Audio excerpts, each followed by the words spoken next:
Welcome to Field Notes from the Oversoul. This podcast explores what changes in the body as the nervous system shifts out of survival patterns and into a more stable way of functioning. We're not focusing on ideas or beliefs. We're looking at what actually changes in real time, how you respond, how you move, and how your baseline begins to reorganize. Each episode builds on the last because this process happens in stages. If you've been listening in order, you may notice something is beginning to shift. Earlier episodes focused on collapse and stabilization. Then we talked about how space begins to open and how direction starts to appear through curiosity. Now we're moving into the next phase. What happens when that direction begins to turn into action?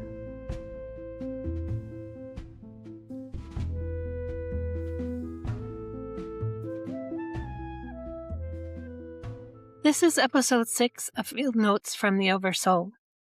And in this episode, we're exploring something that begins to change after integration, when action starts to feel different. In the last episode, we explored how direction begins to emerge after integration. Not as a plan, not as something you figure out, but as small signals, moments of interest, things that quietly hold your attention. And at the end of that episode, we asked 2 important questions. How do you move forward without losing the steadiness you've built? And how do you take steps without returning to pressure? That's what we're going to explore today. Why did action used to feel different? To understand that, it helps to look at how action used to work before things began to change. Before integration, action usually comes from pressure.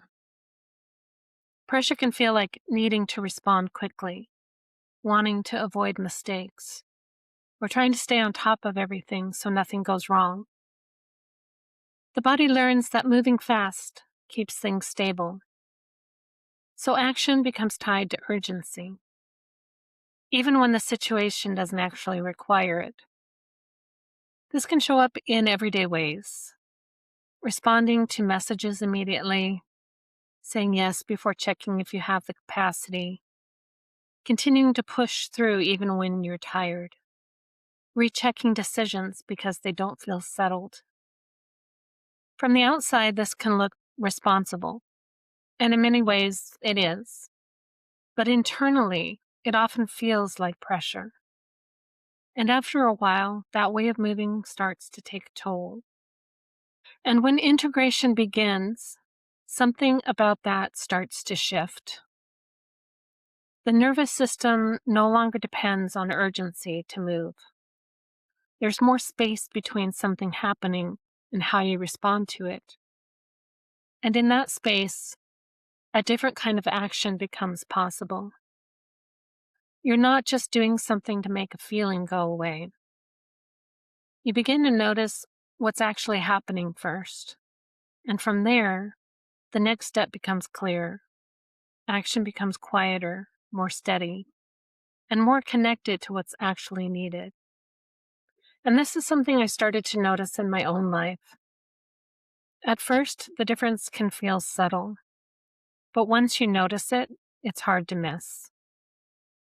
In my life as Laura, this shift didn't happen all at once.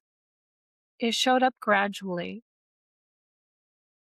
For most of my adult life, action was tied to responsibility. Working in dispatch, everything required immediate response. Every call mattered. Every situation was time-sensitive. There wasn't space to pause and think things through.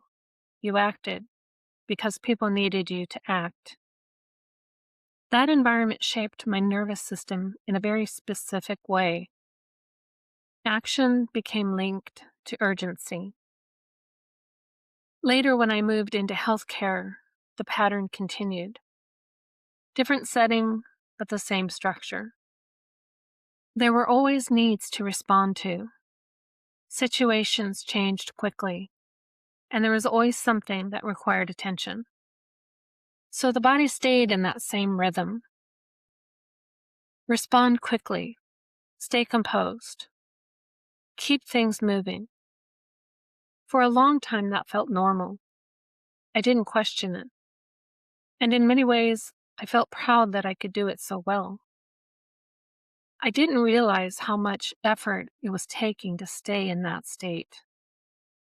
But as integration began, something unfamiliar started happening. There were moments where I didn't immediately act, not because I was avoiding something, but because the pressure to move right away wasn't there. At first, that felt uncomfortable. There was a sense of uncertainty in that pause, almost like something was missing. But over time, I began to notice something different. When I moved from curiosity instead of pressure, my actions began to change. When I was acting from pressure, I was usually trying to get rid of a feeling, tension, urgency, the sense that something needed to be handled right away. So I moved quickly, but not always accurately. Sometimes I would say more than necessary. There was someone I worked with who would get irritated with me because she said I overexplained. At the time, I thought I was just being thorough, trying to be as helpful as I could. Now I can see I was saying more than I needed to. I would do more than the situation required, or respond before I fully understood what was happening. But when that pressure started to settle, something else showed up. Curiosity, not excitement, just a simple shift toward noticing. Instead of thinking, I need to respond, it became, what is actually happening here? That small shift slowed things down just enough for me to see more clearly. I wasn't reacting as much. I was noticing first. And because of that, it was easier to know what to do next. Not bigger actions, just more accurate ones. I stopped acting to escape the moment and started responding to it. One of the simplest places I noticed this was in conversation. Before, if someone asked me a question, I felt pressure to answer right away. Not because the question needed urgency, but because silence felt uncomfortable. It felt like something needed to be fixed. So I filled it. I spoke quickly. But as things began to settle, something changed. I noticed I could pause. Not a long pause, just a breath. And that breath created space. In that space, I could actually feel what I wanted to say. Sometimes the response was shorter. Sometimes it was different from what I would have said before. And sometimes I realized I didn't need to respond right away at all. That's a small shift, but it shows something important. When the body is more settled, what you say tends to match the moment more closely. And I began to notice the same pattern in other areas too. Another place this showed up was in how I responded to messages. Before, I felt a pull to reply as soon as I saw something, even if I didn't have the energy or clarity yet. It felt like something that needed to be done right away, like it wouldn't settle until it was handled. So I responded quickly. But as things began to change, that urgency softened. I could read something and wait. Not ignore it, not avoid it.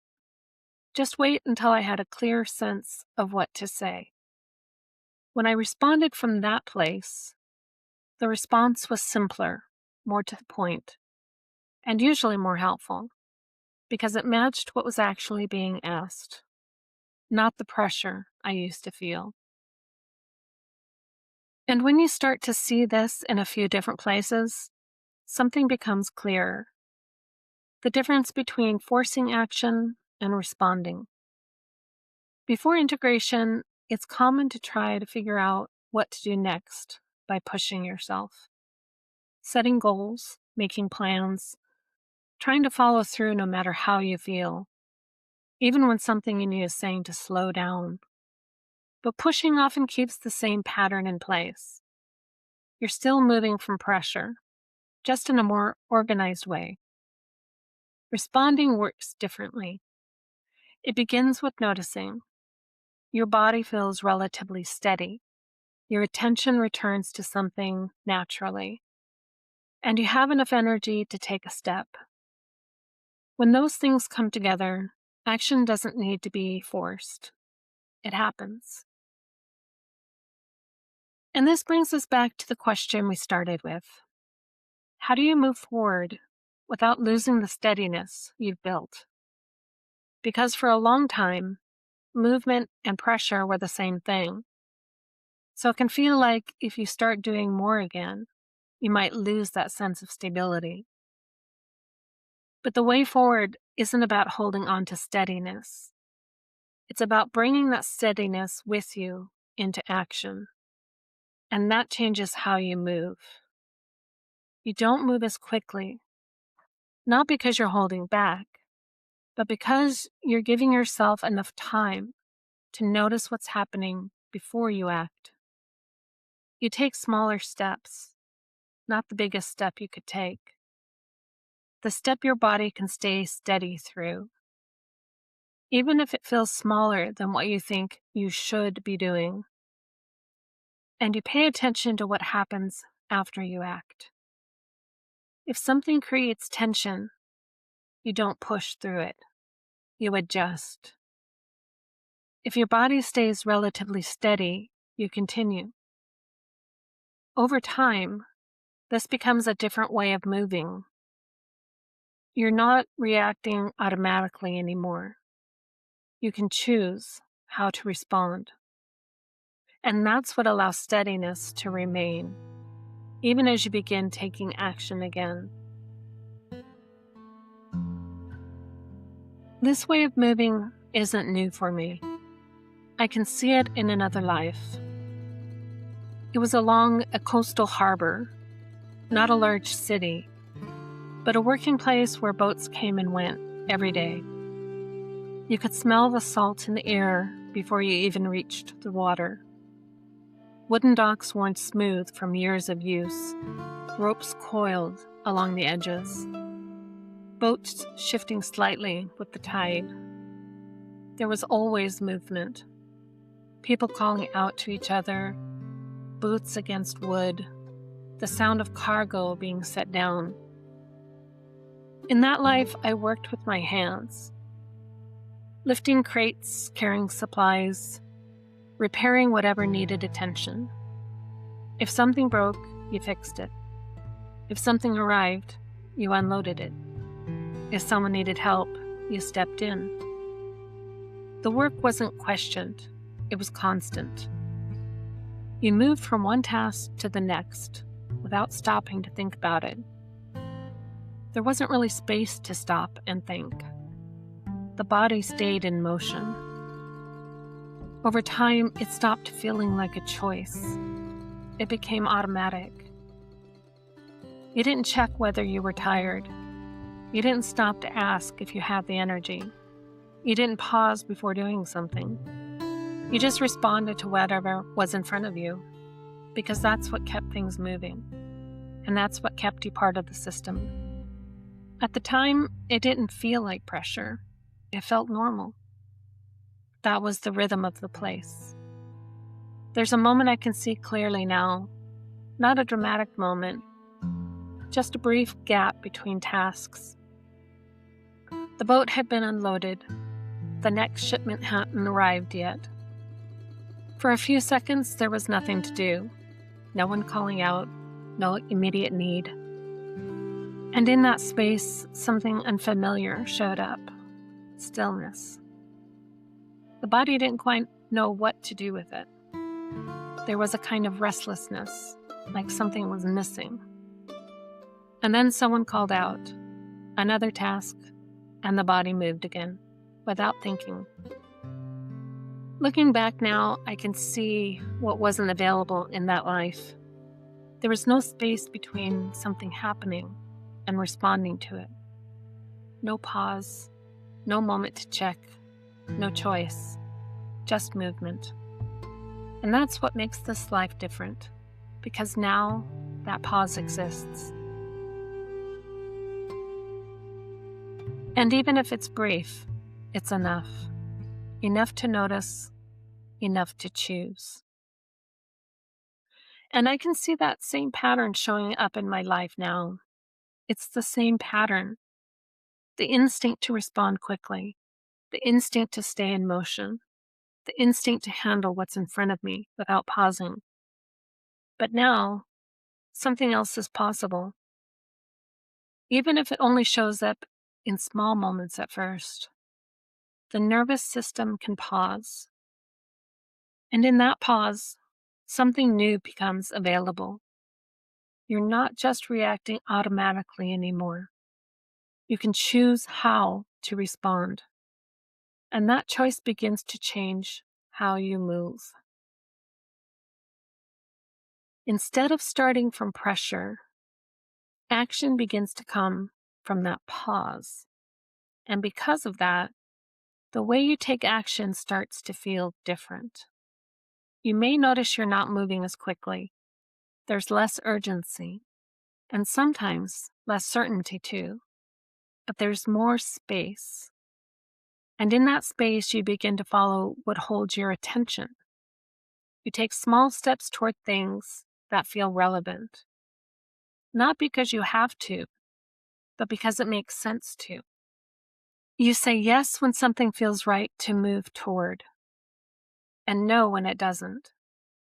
Nothing dramatic happens all at once, but small actions begin to build, and slowly, a direction takes shape. Not something you forced, something that becomes clear as you move. And if you're noticing this in your own life, you may already recognize what this feels like. There may be less urgency than you're used to. More space, more pauses. That doesn't mean nothing is happening. It means something is already changing underneath the surface. Something is shifting in how your system moves.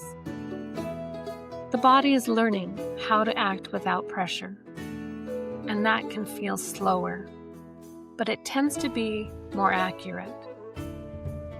And over time, direction becomes clearer, not because you figured it out, but because you followed what was already there. And if you take anything from this, it's this. You don't have to rush this process. If things feel slower, if there's more space than you're used to, that doesn't mean you've lost momentum. It means something is changing in how you move. And that change takes time to feel natural. As you move through your week, you don't need to change anything.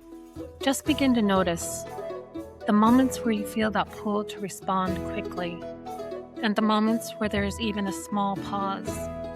Not to do anything differently, just to see it.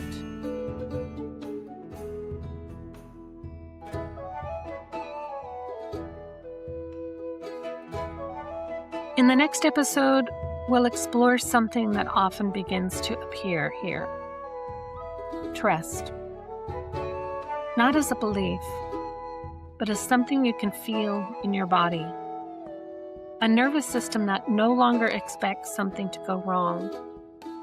And when that begins to settle, movement changes again. Not as survival, but as participation.